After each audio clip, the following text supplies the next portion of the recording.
Welcome back. We barely knew ye. We miss you guys so much that Hoover and I decided we must podcast again. No, Ryan Chapman over here, John Hoover over there. Welcome to the Sooners on SI emergency pod. It's exactly what we told you was going to happen. In the next 48 hours following the LSU game, Oklahoma was going to name an offensive coordinator, and we'd talk to you, we'd break it all down. Mission accomplished, John, as Oklahoma is going with Washington State offensive coordinator Ben Arbuckle, the 29-year-old, making the jump after just 3 years of play calling experience at the collegiate level, at least. Who is Brent Venables' job saved? Is Oklahoma's offense fixed? When are the Sooners going to Atlanta to play in the SEC championship game? Oh, that's a big, loaded, dumb question, so I'm not going to try to answer it. Is his job saved? Boy, he certainly hopes so at this stage, right? Because he's hoping that Ben Arbuckle can do for the Oklahoma offense what Zach Alley did for the Oklahoma defense. Young voice, fresh ideas, new energy, come in and revamp things and breathe a new life into the OU offense. That's really what they need. He might not be the perfect candidate. I looked and looked and looked, Ryan, and I didn't see a perfect candidate. Okay. He might not be the sexy candidate. And I looked and then I averted my gaze because I don't roll like that. I don't know if he's the sexy candidate or not. He's put up some good numbers at a couple of schools that he's been at. He definitely checks the young box, the young, energetic, new idea guy. I don't know long-term staying power, what exactly he's going to bring. How soon at 29 years old is somebody going to want to hire him as a head coach? If, that's what you want out of your coordinators. You want your coordinators to get out there and get a head coaching job because it means they have been successful. So if he's super successful, how long is he going to be here? I don't know. But anyway, we need to take a look at what he's done, not what he's going to do. Yeah, I guess the caveat to that would be if you're a head coach and you're hiring for the coordinator that's not your side of the football, and at a place like Oklahoma, if you're doing it correctly, you should have to replace that guy every 2 to 3 years because he should Mm-hmm. be getting a head coaching job. So that is what I'm not concerned about. Arbuckle was Oklahoma's selection. Sounded like the final three was between Buster Faulkner, Georgia Tech, Craddock at Tulane, and Arbuckle. Personally, for me, Arbuckle would have been choice number 3 out of that group. I am very underwhelmed by this hire, but we'll get into it. We will dive into it. I think you're exactly right, though. Regardless of what it is, I think you could poke holes in all of these guys because I don't think there was a clear cut, this is your top overall offensive coordinator candidate. I don't think there was a Lincoln Riley floating out there. I know that Yeah. Arbuckle's gotten Lincoln Riley comparisons. I'll tell you why those are wrong later, back into the pod. But first, what did Brent Venables have to say, John? Well, we got the official announcement. That announcement came sometime during the 6 o'clock hour, times the flat circle. We've been all grinding all day long. Here's what Venables had to say in press release form. I quote, Ben is an extremely passionate and innovative coach who does a great job of finding ways to maximize his personnel. He has developed dynamic quarterbacks in his young coaching career and sees the QB game through a unique perspective and lens as he played the position himself. He's got an infectious energy and mindset, is a fantastic teacher of the game with an impeccable work ethic. He relates well to young people and his beliefs, values, and concern for student athletes in their journey align with our philosophies here at OU. Venables continued.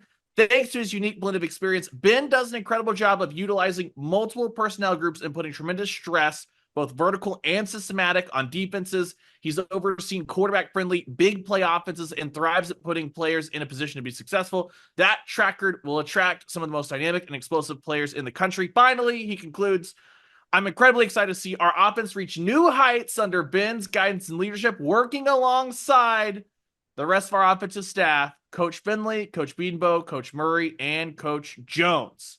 That concludes the Venables portion of it. We are 48 hours away from signing day. I would say maybe don't read too much into the fact that Brent Venables listed the entire Oklahoma coaching staff because this is Ryan speaking. I would be stunned if all those guys return. I know that's what the release says, all that stuff. We would be stunned there. Before we dive into the system and all that, let's go into what Arbuckle said really quick.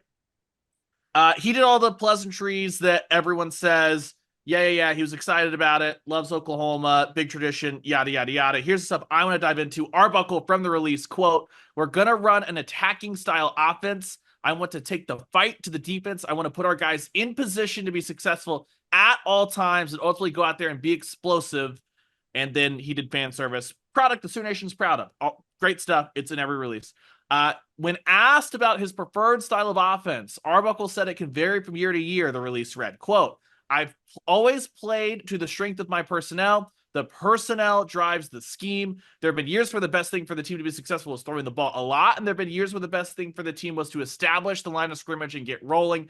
That's how I'll always approach it. What gets us in the best position to be successful is what we're going to do. My mentors come from a bunch of different trees, whether it's the air raid tree, the West Coast tree, the pro style tree. I have mentors from all different backgrounds, and they've all helped me mold into what you see on the field now. I think that right there, that last little bit, John, is the most interesting part that will determine just how successful Ben Arbuckle will or won't be at Oklahoma.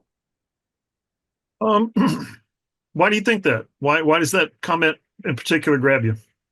Well, because I think that there are a lot of people that are kind of over the air raid. And while Oklahoma's not going to go away from that, one of the things that if you flipped on Washington State this year compared to last year, and we'll get to all the numbers and all the gross data and net rating and all that stuff. Under Cam Ward, it was a very, very air raid offense. I think something that people would be very familiar with when you talk about Mike Leach, stuff like that. This year with John Mateer at the helm, there was a lot of quarterback run game. And if you turned it on, and I tried to watch back, not some of the games against the Sucks on Washington State's schedule. They had to piece together a schedule because the Pac-12 blew up. That's nobody's fault. But you look at what they did against Washington, what they did against Texas Tech. The run game looks very, very familiar. It looks very familiar to those air raid concepts we've seen, some of the Lincoln Riley running concepts, to the ones that Bill Beanbo loves to run. As far as the offensive line, you've got guards and tackles pulling in the counter game. You've got a power rushing attack that looked a lot like, not perfectly, but the closest comparison was Jalen Hurts' Oklahoma offense, stuff like that. And so being able to take this offensive line, put it in spots where it'll be strong, and then they're going to have to rebuild the skill positions all, top to bottom, quarterback, all through the portal. We'll see if Arnold and Michael Hawkins stay, or if it is your John Mateer, all that stuff. I think that's going to be really, really important to quickly analyzing what do you think this offensive line does well? What do you have the skill groups for? And try to make that happen. Because that was, I thought, one of the big failures of Seth Luttrell's. It never felt at any point like, how many times have we talked about scheming easy passes or easy reads for the quarterbacks? None of that happened. And I think that's going to be like step one, goal number one, to rebuild confidence either in Arnold or Hawkins, or to build confidence in a portal quarterback that's probably going to be playing the SEC for the first time, regardless of what route they go to be the quarterback for Ben Arbuckle. Okay. I think that's a solid assessment. I don't see any. I can't poke any holes in it. I'm looking right now at just his style of offense. I did do a quick count while you were talking, and I counted a grand total of 7 tight ends on the Washington State roster currently. 7 tight ends. So that's not exactly heavy on the air raid, if you see what I'm saying. If he was a true, we only run the air raid kind of guy, disciple of Cliff Kingsbury and Mike Leach and so on and so forth, they would have 0 tight ends. Instead, they have 7. That's a different number than 0. That's more than 0. So, and I'll look for you right now at where those guys are catching the football. There's one tight end caught 6 passes this year. Another one looked like he caught what's that number? Another one caught 10 passes, I think. So anyway, you see what I'm saying. You see what I'm getting at. This is an offense at Washington State that threw with John Mateer as the quarterback, that threw the football to the tight end, not with huge frequency, but with occasional frequency. But they did use the tight end in the running game. If I may be so bold, Brian, as to look up a few statistics at Washington State under John Mateer this year. Remember, too, this is an element that we need to recognize. John Mateer, the quarterback at Washington State, is from little old Little Elm, Texas. Okay, so I did see a note on the Twitter today that he intended to jump in the transfer portal. That is not confirmed, so I don't know. He didn't report that himself, Mateer, but I'm just saying that that's certainly a distinct possibility. Now, here's the deal. Yeah. Mateer this year had 1,057 rushing yards. Okay, total rushing yards, a net of 826 when you take away the losses and the sacks. He had 2 100-yard running games. Okay. 21 carries for 212 yards against who? Former Big 12 foe, Texas Tech. 212 yards rushing from your quarterback. How about that? He also threw the football for 3,139 yards and 32 touchdowns. He had 4 300-yard passing games, a couple of 250-yard passing games. Very impressive stuff. Again, now against the tougher teams that they played, okay, though his 300-yard games were against Portland State, San Jose State, Boise State, and New Mexico. Blah, right? His against the good teams that he faced or the decent teams that he faced, Texas Tech and Washington, he threw for 115 yards and a touchdown and 245 yards and a touchdown. He did have a touchdown pass in 11 of his 12 games. He had multiple touchdown throws in 8 of his 12 games. So when you look at John Mateer in totality, very impressive.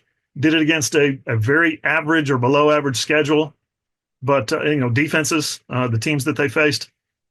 But just in terms of offensive productivity, I kind of like what I see. Against again a very easy schedule. I kind of like the tempo. If you look at the yards per play, plays per game, what is it? Seconds per play. How many seconds per play? Everything kind of lines up like Oklahoma is getting ready to take a big step offensively. Yeah, you look at some of the.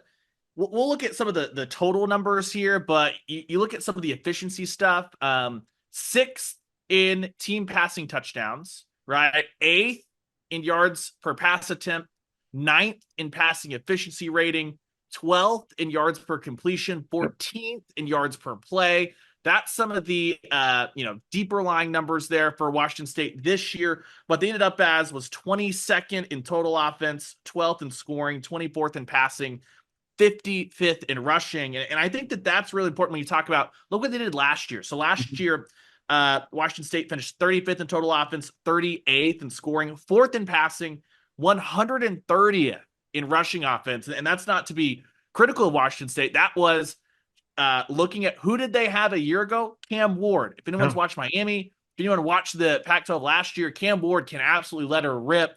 I think that's proof positive there that there's a lot of stuff that gets put in press releases. There's a lot of stuff that everyone says when a coach is hiring, but the proof's always in the pudding, right? What does everyone say? Turn the tape, see what it tells you. There was a concentrated effort to have a huge uptick in rushing this year, and I think a lot of that was due to the fact that you didn't have Cam Ward. You have John Mateer. Cam Ward is an excellent decision maker, going to be an NFL, probably the first quarterback taken off the board in all likelihood when it comes to the NFL draft. Why you rush the ball when you've got that? That was full air raid. And you talk about, let's go a step further. Washington State had Cam Ward in 2022, okay? They were 94th in total offense. So they made the jump from 94th to 35th.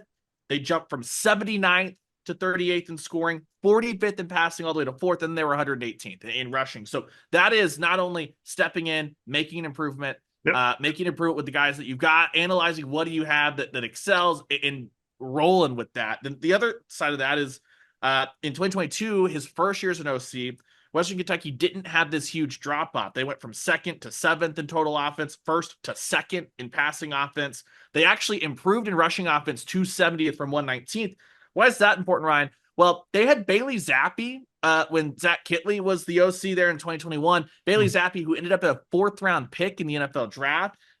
They dropped down to Austin Reed, who was on the roster, who developed under Kitley and then under Arbuckle. So you lose a guy that, while Zappi isn't an NFL starter or anything like that, that's the guy that got drafted in the 4th round for Western Kentucky. You lose that, and you fall all the way from lofty 1st to 2nd in passing while improving your rushing, while not falling off a cliff. He was still top 15 in scoring offense, top 10 in total offense. That in itself, I think, is really impressive. I know Western Kentucky plays nobody. I get it. But how many times this year were we talking about, John, against Houston, against Temple, against Maine? Yep. Nobody's that Jackson Arnold couldn't rack up 350 yards passer or anything outrageous like that. 200? Yeah, could he get to 200? That was what we kept asking. So on one hand, when we get into like the concerns, and again, there were concerns with everyone on this list, so this is not a Ben Arbuckle exclusive. I don't think, oh my gosh, they've blown it, all this stuff. But there are concerns. There are pros and there are cons. We'll talk about no SEC experience, all that stuff. But I don't want to just poo-poo stats that are put up against bad football teams, because we saw Oklahoma play bad football teams and not get the stats offensively. Yeah, there's a couple of other numbers that I would like to get into real quick. First of all, your first year as an offensive coordinator somewhere, you're going to have to make it's going to be an adjustment year, transition year. His first year at Washington State, they were 108th in the country in red zone scoring, red zone efficiency. This year, his second year, they were 30th. Can you imagine that kind of jump for your red zone? You get in the red zone and you go from, well, I wonder if we're going to score too. Well, this is an automatic. They scored 89% of the time, scored touchdowns 89% of the time getting into the red zone this year. So that was huge. And then you're right. I like the Zappy to Austin Reed comparison. Zappy led the nation, set some NCAA records, 5,967 yards passing, 62 touchdowns in 2021, completed 70% of his throws, averaged 426 yards a game, led the nation in yards, touchdowns, and attempt. Okay. Then he goes to the Patriots and they bring in Austin Reed. Austin Reed was a Division II quarterback. When he was at West Florida, Austin Reed completed 54% of his passes. When he's at Western Kentucky, this time his first full season as offensive coordinator at Western Kentucky, Arbuckle coaches him up. He's at 64%. So he jumped from 54% at his previous school, Division II, to 64% at Western Kentucky and led the nation in total passing yards per game. How impressive is that? It's pretty impressive, and the numbers on that front speak for themselves, and it's why he's risen through the ranks, right? If you look into his background, it's a pretty unique background. He was a quarterback at West Texas A&M. He got a dual major in what was it? Business and finance. Was that the dual major that he graduated with? At West Texas A&M, he came in as a quarterback, left as a tight end. Yes. Who have we seen that from in the recent past? Let's not talk about it because he's still out there trying. If I get rushed, do I throw the ball or do I? No. We're talking, of course, about Blake Bell, Super Bowl champion. Right. Blake, That's right. Get your heads out of the Bower Sharp gutter, people. Come on now. So he initially went into the oil business, and there's a great story by the Washington State 247 site. Is it CougarFan.com? Yep, CougFan. CougFan. Sorry. Apologies to CougFan.com. A great story about his background. A guy that started out in the oil biz, spent about 3 months in an office job and said, this sucks. I hate it. Yeah. So he was put in contact, he was put in contact with Zach Kickley by Kickley's brother, who coached him there at West Texas A&M. And Arbuckle left his job for a volunteer assistant role at Houston Baptist, which is now Houston Christian. He worked there in 2018 and 2019. He drove Uber Eats in the evening, and his wife was a nanny to make ends meet so they could make it work. In 2020, he had to take a step back from the Houston Baptist job. Why? Because it was COVID and he needed a salary. So he spent 1 year at Seminole High School in Texas calling plays. Kickley moves over to work under Tyson Helton at Western Kentucky, makes a call, says there's one analyst I want to bring in. He goes, he works for 1 year as an analyst quality control guy, the same spot as he did at Western Kentucky, at Houston Baptist, in 2021. Kickley gets the tech job. He's elevated in 2022. That's his first year calling plays at the collegiate level, 2022. Then obviously 23 and 24 at Washington State. This is a meteoric rise through the coaching ranks here to go from quite literally in 2019, a volunteer assistant, in 2020, a high school offensive coordinator so that he can make sure he has a steady salary, to now taking charge of the Oklahoma offense, a place where you had, we talk about the Heisman Trophy winners. This is a who's who of Oklahoma offensive coordinators. What, Seth Luttrell is the first Oklahoma OC that didn't leave by virtue of getting a head coaching job since Josh Heupel and Jay Norvell. Yeah, that's pretty well. Norvell and Heupel got fired, right? So, but they became head coaches. They were the last ones that did not leave Oklahoma because they were taking a head coaching job. Yeah, as an OC, and then before that, you have to go all the way back to the Blake era. That's right. That is right. That is sadly correct. Yeah, wow. From Uber Eats driver, he said his wife was in occupational therapy school at the time, and they were just trying to make ends meet. They were just trying to take as much extra work as they could so they could, have a life. And holy cow, here he is 7 years later, and he's the offensive coordinator at the University of Oklahoma. Go look at those. Quick word to Ben Arbuckle. Go out to the east side of the stadium, look at those Heisman statues, and then get back to work on the film room and breaking down all your players' tendencies as well as defensive tendencies, because that's the standard at Oklahoma is those Heisman guys out there. Best is the standard. I know that Oklahoma doesn't know what that means anymore under Brent Venables, but that's what they say on the wall. It's printed everywhere. That is kind of incredible. Now you look at it, Oklahoma's offensive coordinator, 29. He'll turn 30 in September. That's Ben Arbuckle. The defensive coordinator, Zach Alley, is 30. The youth movement is rocking and rolling. And age, hey man, age is not always a barrier. Some stats that I think are relevant to Oklahoma. Bob Stoops, when he was elevated to co-defensive coordinator at Kansas State, he was 29 years old, the same age as Ben Arbuckle. Brent Venables, when he was hired as Oklahoma's co-defensive coordinator under Stoops in 99, he was 29 years old, the same age as Ben Arbuckle. Lincoln Riley obviously was a young guy, not quite 29, just a hair older than 29. He was, 31 when he arrived in Norman, when Bob Stoops hired him. So age who, not a barrier whatsoever. He was OC at East Carolina, right? Yeah. At the tender young age of like 27 or something like that. So, yeah. Much earlier than 31, but it's also East Carolina, not what Snyder's Kansas State was, or certainly a spot like Oklahoma, even though they were rebuilding out of the Blake era when Venables was technically hired as the co-DC. Yeah. If you put, okay, so I don't know how closely we can ask him. I don't know how closely he worked with Bailey Zappi, but you got to figure offensive quality control. He probably got a word in edgewise at some point in their relationship, right? You would think with the offensive coordinator and Kitley and whatnot. I hope at Western Kentucky they were breaking all the rules and that he was just a second quarterback.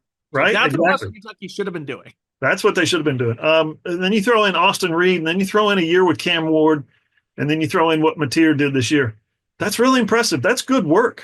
That's 4 quarterbacks who, again, we don't know his level of involvement with Zappi, but that's 4 guys who put up a ton of numbers as college quarterbacks, and he's worked very closely, obviously, as a quarterback coach with the last 3 of those guys. So looking forward to seeing what he can do with, I don't know, a 5-star quarterback.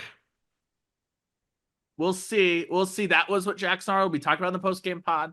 What he said to us, when I asked him, what does his next week look like? Unplugging, getting back in the weight room, watching film on himself, and basically waiting to see who the OC hire was going to be. I would be really interested. This is all pure speculation, not source or anything like that. Arnold and Hawkins Jr. are both of them going to stay if no other quarterback is brought in? If Mateer is brought in, are those guys going to stay to compete? I have no idea what the quarterback room is going to look like. We'll probably know here in a couple of weeks as the portal window opens a week from today. But there is one thing I did want to get into. I have laid this all out in print form. It'll be on the website, OklahomaSoonersOnSI.com at 6 a.m. tomorrow morning. Imagine if you're listening to this tonight, you are a trooper and you're one of the riders that rolls with us. Age is not a barrier to success. I'm not saying that whatsoever. And I'm not saying that Ben Arbuckle won't be successful.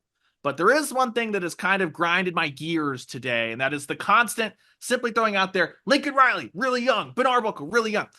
Here's what Lincoln Riley had that Ben Arbuckle does not have. Years of experience. Lincoln was young, but he was young and on the fast track because, like Arbuckle, he started early. But here was Lincoln Riley's track record. He spent 3 years, 2003, 2004, 2005, as a student assistant under Mike Leach. Arbuckle has 3 years of play calling experience, period. He spent a year as a GA. He then spent 3 years as a wide receivers coach versus just the wide receivers coach, then 2 years working alongside Dennis Simmons as the inside wide receivers coach, outside wide receivers coach in Lubbock. That is kind of 1, 2, 3, 4, 5, 6, 7 years of coaching experience, 3 of that actual on-field coaching experience before he ever was handed a call sheet to call plays.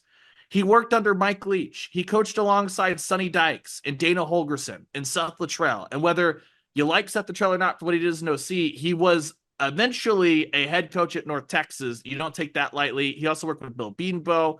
Technically, if you want to, Sonny Cumbie was a GA in 2009 as well on those staffs that Lincoln was over a Sonny Cumbie. But Leach, Sonny Dykes, Dana Holgerson, Leach went to the Pac-12, won. went to the SEC, won games. He ruined the Big 12 with his offense. Sonny Dykes has been in a national championship game. Daniel Holgerson, incredibly successful at West Virginia, even if it didn't work out at Houston. And in the end, it went kaput.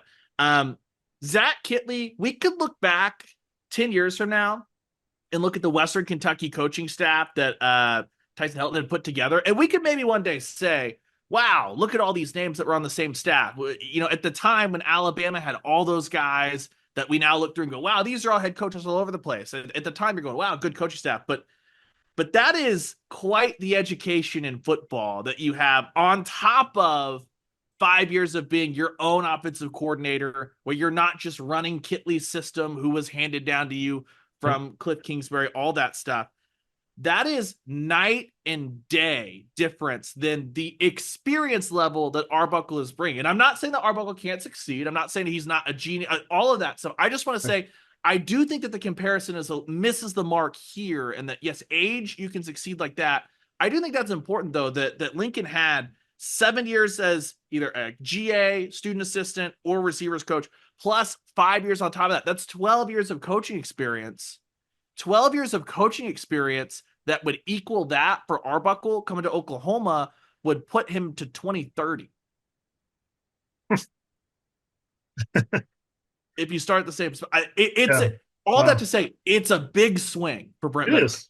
Yeah, it is. He's putting, and we everybody knows the score. Venables is putting his reputation, his future, his job on the line by hiring a 29-year-old offensive coordinator who's literally done it for 3 years.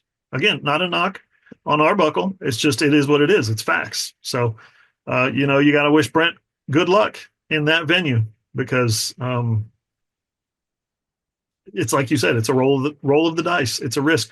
Venables said in the press release, though, here's why I did this. I like what this guy's about, and what this guy's about, Ryan, if I go into a couple more stats. Yeah, for sure. He likes tempo. Okay, let's break down a little bit. He likes tempo. They averaged this year 24.7 seconds per play. That was 32nd in the nation. And just so you'll know, OU ranked 30th in the nation at 24.5 seconds per play. So that doesn't mean a whole hill of beans, right? You can go fast, and if you're not going anywhere, it doesn't matter how fast you go. So last Oklahoma's year numbers also skewed a little bit by the fact that they were behind in a bunch of games, so they're having to go fast. Also true. Yeah, also true. Last year, Washington State was 24.0 seconds, so even a little bit faster. I think they ranked 21st nationally. In terms of time of possession, this year, Washington State ranked 96th. Again, how important is that? It's not that important. It's just a number, a gauge to help you understand a little bit of how fast they go and how fast or how important time of possession actually is to them. And here's the key stat for me right now, looking at Arbuckle's offense. They ran the dang ball. They ran the ball 53.2% of the time this year, passed it 46.7% of the time, and they averaged 4.5 yards per carry. Again, they ran it more than they threw it. They averaged 4.5 yards a carry. Think about where he's coming into now. Okay, that's important. You're going to have to be able to run the football, and we've established that he likes to run the quarterback. Everything seems to kind of start to be fitting together a little bit. Having said all that, the strength of schedule this year for Washington State was 84th in the country. They played a week, kind of a Pac-12 / Mountain West / mix and match schedule. They went 8-4, but they started 8-1, Ryan. They lost their last 3 to New Mexico State, Oregon State, and at Wyoming. The last game was a little bit of a bitter pill. 15-14, they lost. They got out 14-0, got 2 quick TDs, and then crossed midfield 2 times the rest of the game. One of those was on a fumble. One of those, they lost a fumble, and the other one they lost on downs. They did get the ball twice in the fourth quarter on fumbles and did nothing with it. And that's the part that a lot of Sooner fans are going, wait a minute, we're hiring that guy? Wyoming was only 3-8 this year, but they do play at, when I say elevation, I mean real elevation, the highest football stadium in the United States, 7,220 feet at Wyoming. So I could see where you would get out to a fast start and then start to hyperventilate because the damn air's so thin. So who knows? I'm not making excuses for Washington State. Believe me, I'm just saying there's a possibility that something like that happened. I also would caution against, if you hate the hire or love the hire because of either one game on the good side or one game on the bad side, Oklahoma did beat Alabama this year. Yeah. Forgot You know about what I that. mean? Yeah, so I like one game weirdness happens in college football. It happens in football, obviously, but even more so in college football.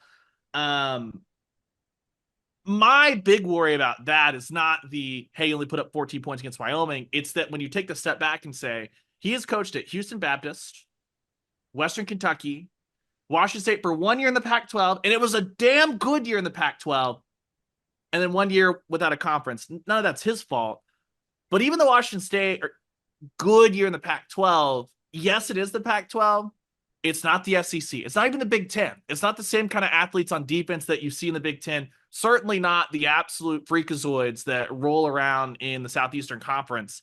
And when we bring it all back around, my biggest worry, my biggest concern about this hire is not the age. It's not the experience that we covered. And again, I'm more just like annoyed at. I know that this is not a popular statement, but maybe let's give Lincoln a little bit of respect for the resume he had put together before arriving to Oklahoma, all that stuff.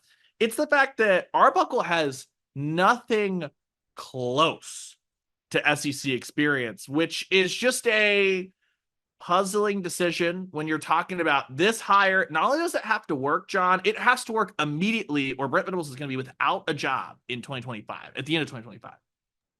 To which Venables will say, football is football, right? Sure. If you want to say that, that's a great line.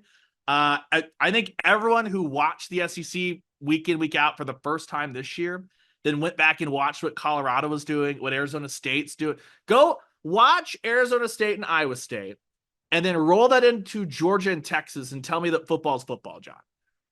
Hey, something that it was a revelation to me. I've said for years, covering the Big 12, even advocating at times for the Big 12.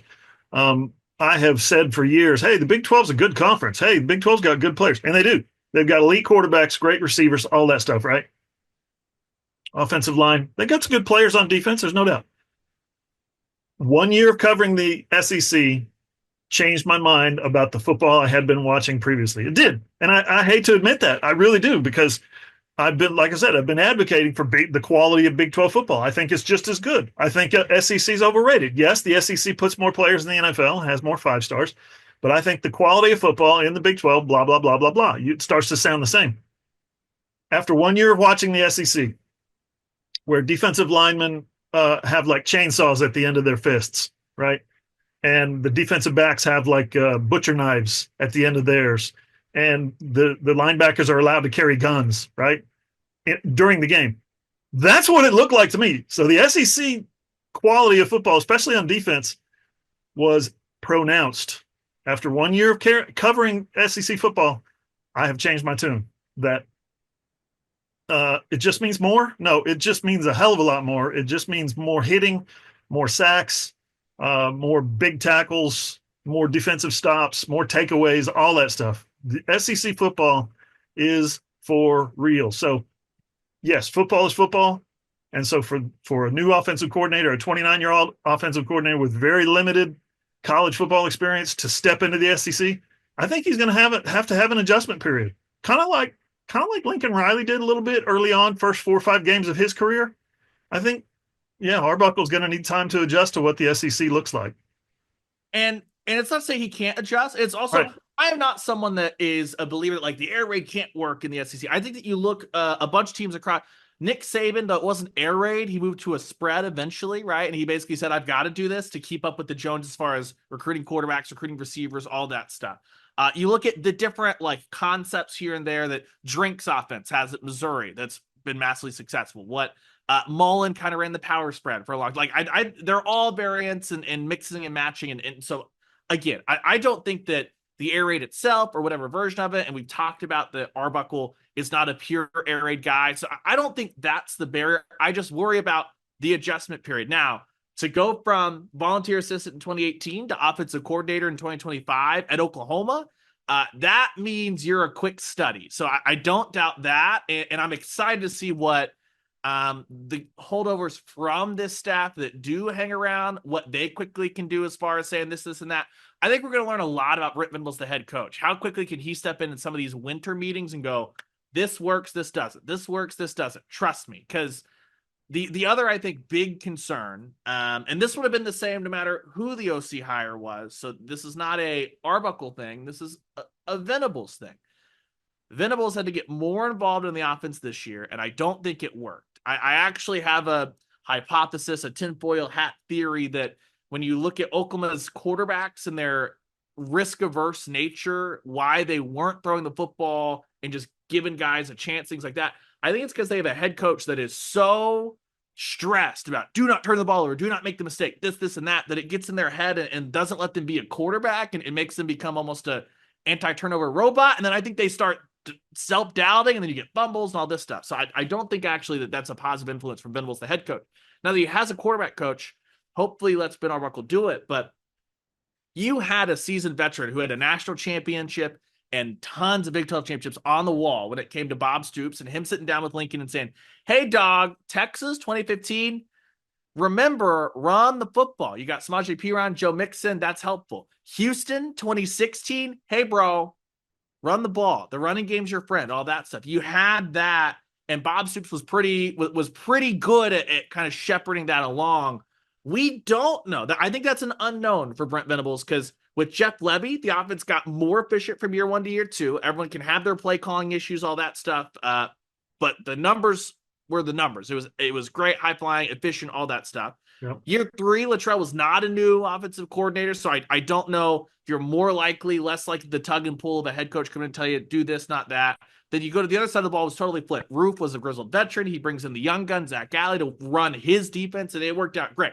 That, I think, is another great unknown. What is Brent Venables actually when it comes to helping develop his young coaches? I think there were steps forward with Levy from year one to year two. We'll have to see how quickly Brent Venables can bring Arbuckle along as well. I think it's a give and take. Arbuckle's got to help Oklahoma. Brent Venables has got to help Arbuckle to help Oklahoma.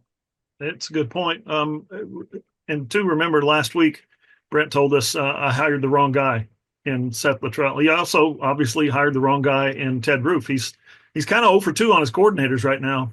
Would we say 1 for 3 if we say Zach Alley is a success at this point, right? I'd say batting 500. I mean, I have huge issues with certain moments of the Levy era, just his existence on Oklahoma sideline being the first and foremost. Secondly, you can go back and we can relitigate Kansas, Oklahoma State, the fact that it was, the easiest schedule Oklahoma's maybe ever played, and they didn't make the Big 12 championship game.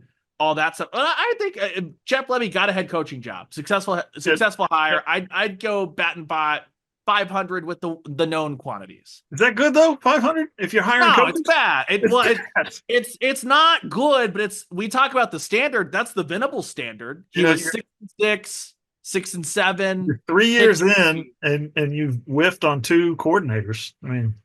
I mean, at 500, it's the standard that Venables speaks of. It's not the one that he wants to achieve, but it is his standard. No, you're right. You're right. So far, irrefutable facts.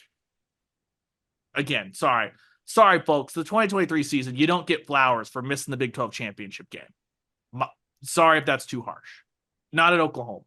BYU's fault for losing at Oklahoma State. Yeah, if you happen to lean on BYU or Houston to pull an upset, you have screwed up somewhere. I got a question. Let me ask you a quick question. Yeah. That comment from Venables about naming all the offensive coaches, do you think that was lip service to the recruits, or do you think all 4 of those guys are staying? It better be lip service to the recruits, or we're going to have a fun couple of press conferences that lead up to the bowl game. Why does Joe John Finley have a job? Why does DeMarco Murray have a job? What growth did you actually see from the receivers under Emmett Jones in 2023 or 2024? Excuse me. I know that everyone was hurt. I'm very sympathetic to that, but the guys who played in week 1 were the same guys who played in week 12. I know they were all freshmen, but none of them got better. Your best guy was a PWO. That shouldn't happen. There are very real questions that need to be asked. I do think, though, that is probably something that is lip service ahead of signing day. The Lepat guy at K-State, tight end coach, that name keeps buzzing around coming up. We'll see what DeMarco Murray's future holds, but I would just be stunned if the offensive staff is just another, you bring in Arbuckle, everyone else is retained, and that's what they roll with in 2025. Brian Lepak, Claremore's finest, former Sooner. Don't forget. Great. Just those have worked out. Did he coach under Bob Stoops at any time? Did he coach under Bob? No, but he played under Bob. He's got Sooner roots. So awesome.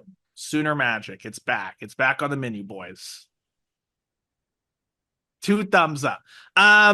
For me though, like when you look at it, I would have preferred Faulkner or Craddock because of their SEC experience. It's different SEC experience. Faulkner was just a quality control analyst for 3 years at Georgia. Craddock was a part of a disastrous Arkansas staff under Chad Morris, but he was in that conference. He did see it up close and personal, and they both have had some growth since then. But I don't get to make that call. That's why Brent Venables has all the pressure. I think that when you look at it, if you're talking about it in a vacuum, there's so much to like about Arbuckle, the explosion, the production, the work ethic. Like he's clearly a grinder. He's a guy that, like, I believe if he's given a runway of time, he's one of those guys that will put in all the hours necessary to be successful. But it's not a vacuum, and Oklahoma doesn't have that time. That's my only issue, and maybe that none of that is Arbuckle or Craddock or Faulkner's fault. Like it's on Brent Venables ultimately. Yeah, and I like this. Here's what I like about it. He's 29 years old. We've talked about that. We're gonna do the Ryan Williams things on that for the entire year. He's a 29-year-old. Did you know he's 29 years old? He was born 29 years ago. Now We're gonna beat that into the ground.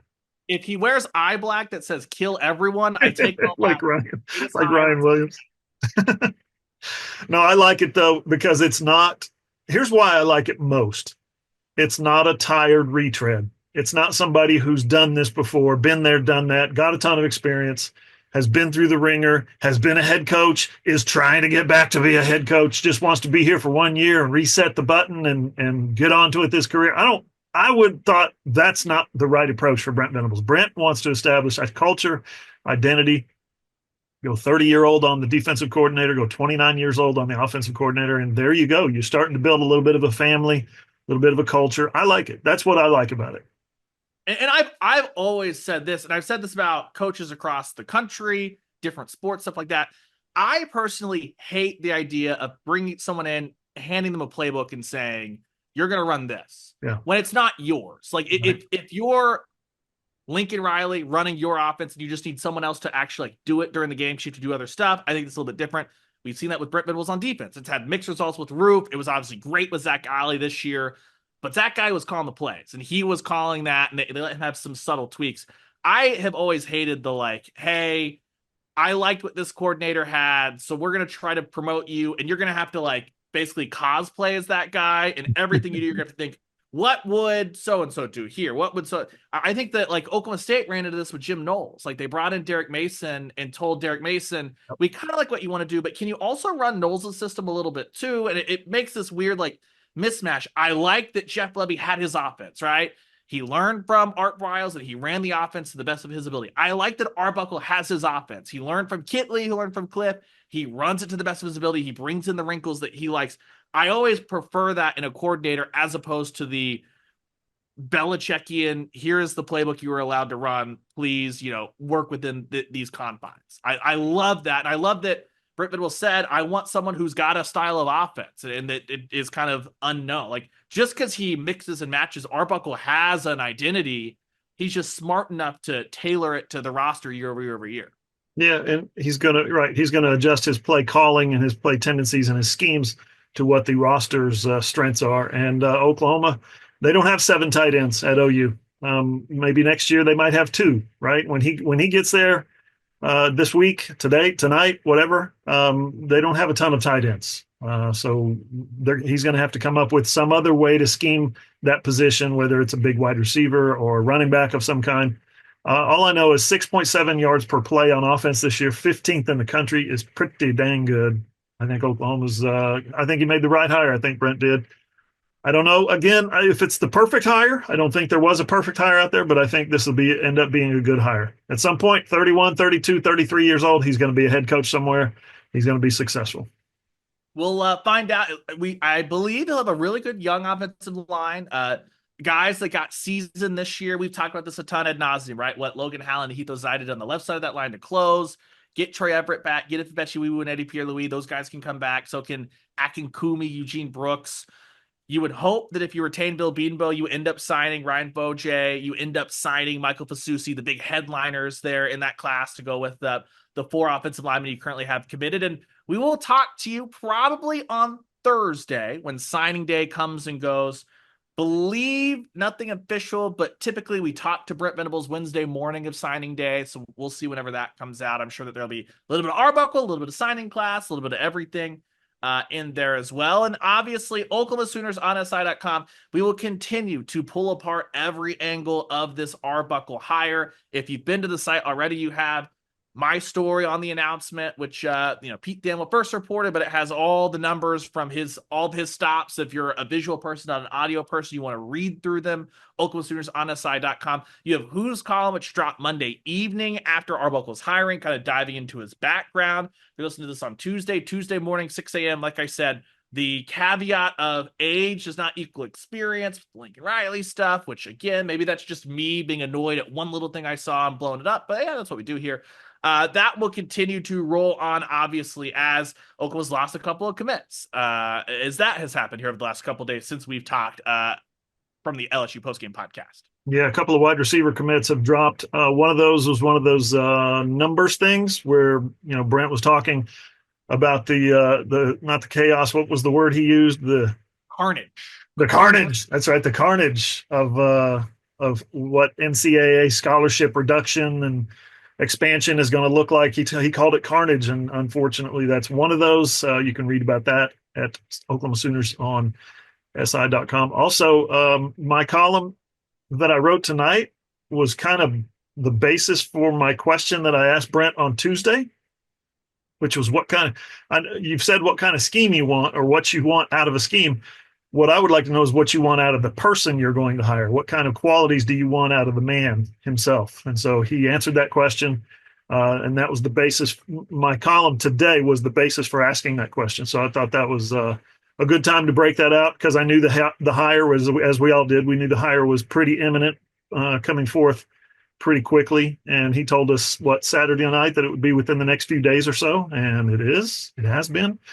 Something else you're going to want to look for on the website, which it'll be posted by the time you guys watch this or read this, but check it out. You need to check it out. It's a couple of or a handful of video clips, interviews from the new offensive coordinator at his previous stops, just to give you an idea of how he looks at the life, how he answers questions, how he talks to other people. These are all important things. So I've dug up some YouTube videos from press conferences and interviews of his, and I'm going to post those tonight right after the podcast. Yeah, and as you're watching, if you close your eyes and listen, it'll sound very familiar. I just hope, for the sake of Oklahoma fans, he does not refer to the college football playoff trophy as that skinny little trophy, because otherwise they will be fully triggered. But you'll want to be sure to head to the site. Let me just map out fully what the next seven. Oh, go for it. He cannot say we're close. Yeah, do not say we're close. That needs to. I wonder if that's in Mike Hout's handbook when hey, the last guy said this. Yeah. Latrell said it starts with me. Yeah. These are the quips. We'll see. Let's lay out the next just about week so people know what's coming. We are in full-blown portal season. The portal does not officially open until Monday, December 9th, next Monday.